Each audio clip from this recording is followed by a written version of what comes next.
એક પ્રશ્ન પૂછેલો છે કે અલ્પ રોજગાર એક સ્થિતિ છે કે જ્યાં લોકો અલ્પ રોજગાર એટલે શું? અલ્પ રોજગારને આપણે ઇંગ્લિશમાં કહીએ ને તો એવું કહી શકાય કે અંડર એમ્પ્લોયમેન્ટ. તો કે અલ્પ રોજગાર અથવા અંડર એમ્પ્લોયમેન્ટ આ એવી પરિસ્થિતિ છે કે જ્યાં વ્યક્તિની સ્કિલ ક્ષમતા બહુ વધારે હોય પરંતુ એ કામ પોતાની ક્ષમતા કરતાં ઓછું કરતો હોય. પોતાની ક્ષમતા કરતાં ઓછું કામ જે કરતા હોય ને એને અલ્પ રોજગાર કહેવામાં આવે છે. તમે ઘણી બધી વાર જોયું હશે કે અમુક વાર અને અંડર એમ્પ્લોયમેન્ટ કહેવાય કે એવી પરિસ્થિતિ કે જ્યાં પર્સન જે છે એ પોતાની સંપૂર્ણ 100% સ્કિલ, ક્વોલિફિકેશન, એક્સપિરિયન્સ, અનુભવ આ બધાનો 100% ઉપયોગ ન થતો હોય, એની કરતાં નીચેનું કામ કરતો હોય.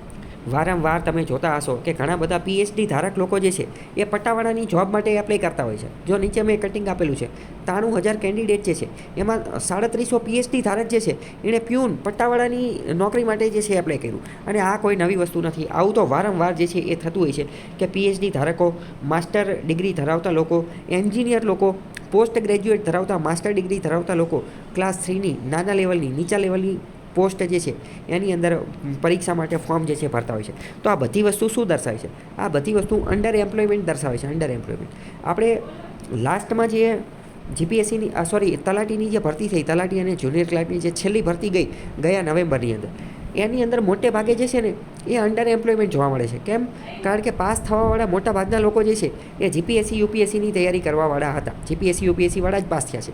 ક્લાસ 3વાળા એટલા બધા પાસ થયા નથી. તો આ વસ્તુને અંડર એમ્પ્લોયમેન્ટ કહેવાય.